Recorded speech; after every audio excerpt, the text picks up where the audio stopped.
The psychology of money. এই বইটির আমি প্রথম অধ্যায় পড়তে যাচ্ছি।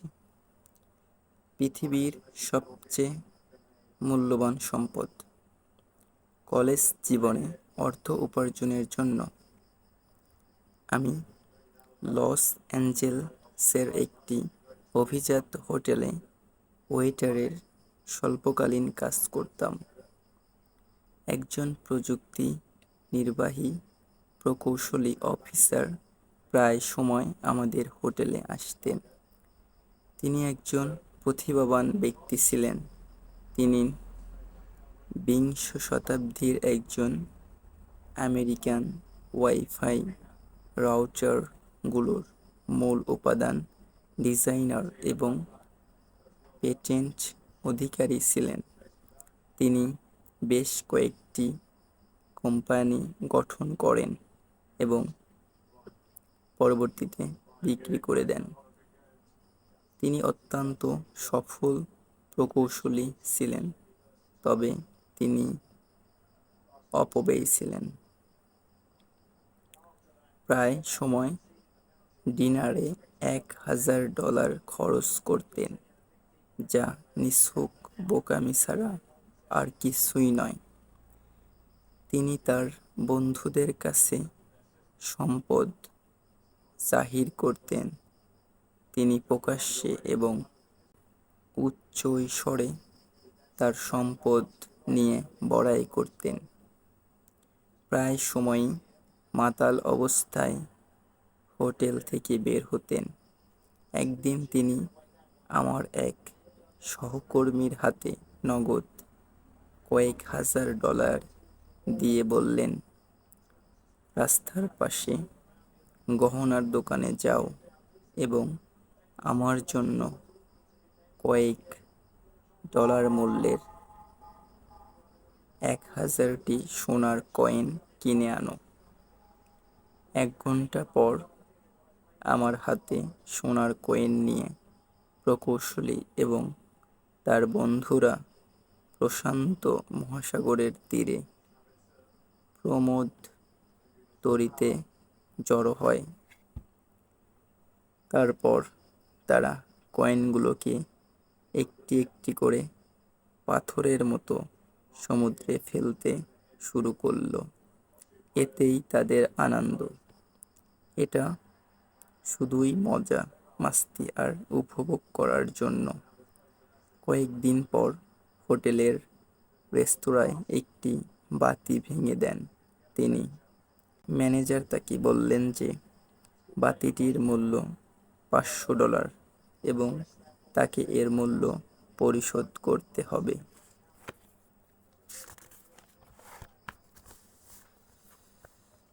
আপনি $500 চান?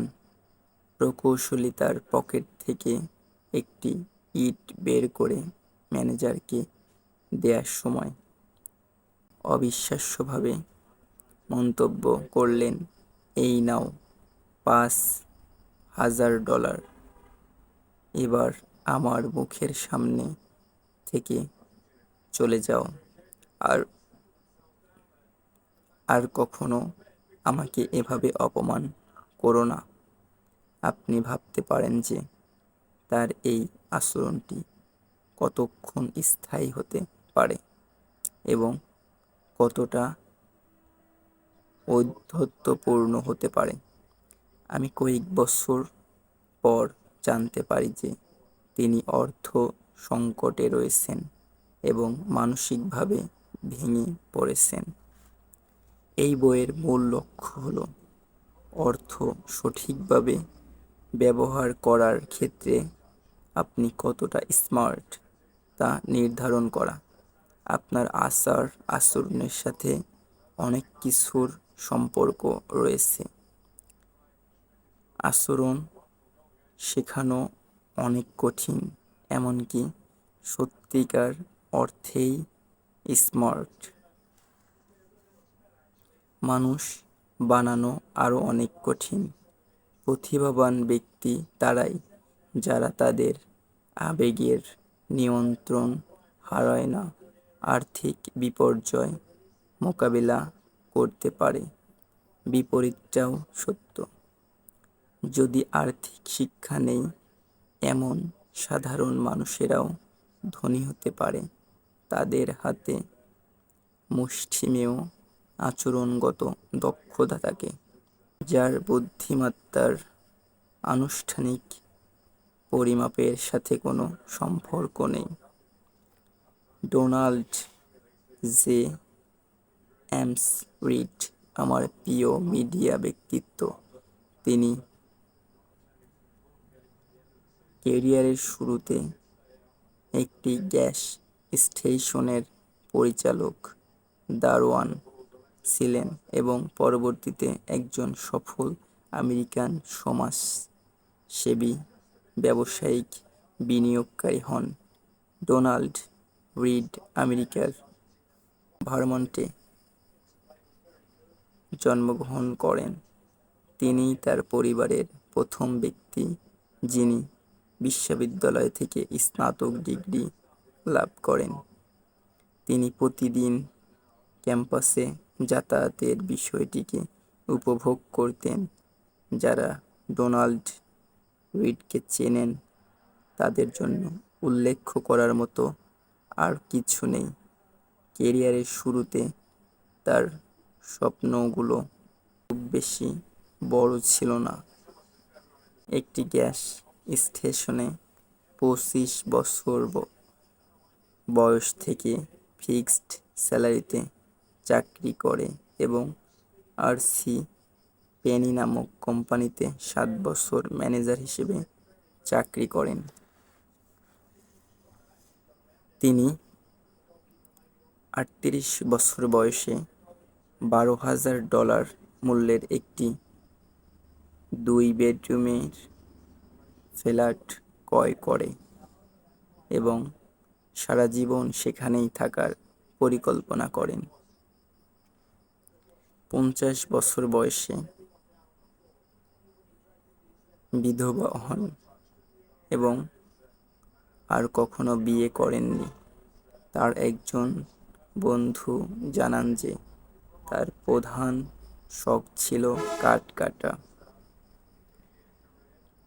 রিড 2014 সালে 92 বছর বয়সে মারা যান। 2014 সাল পর্যন্ত আমেরিকাতে সরকারি হিসাব মোতাবেক 28,13,503 জন নাগরিক মৃত্যুবরণ করেন। তাদের মধ্যে মাত্র 4,000 জনেরও কম নাগরিকদের $8 মিলিয়নেরও বেশি সম্পদ ছিল।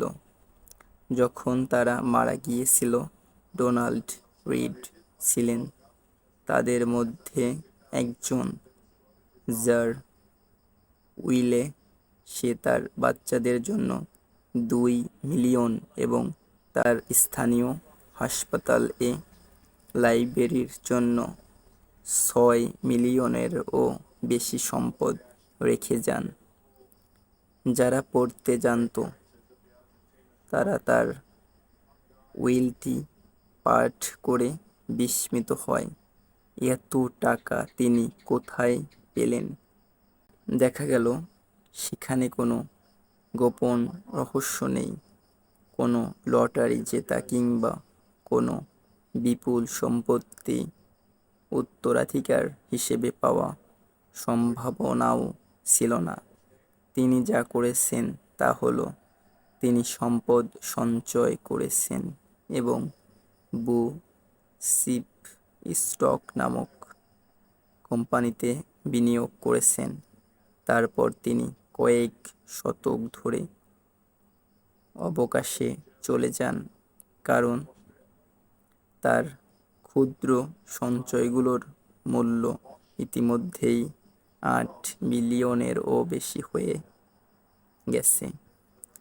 এটাই তার দারোয়ান থেকে পরোপকারী ও সফল ব্যবসায়ী হওয়ার গল্প।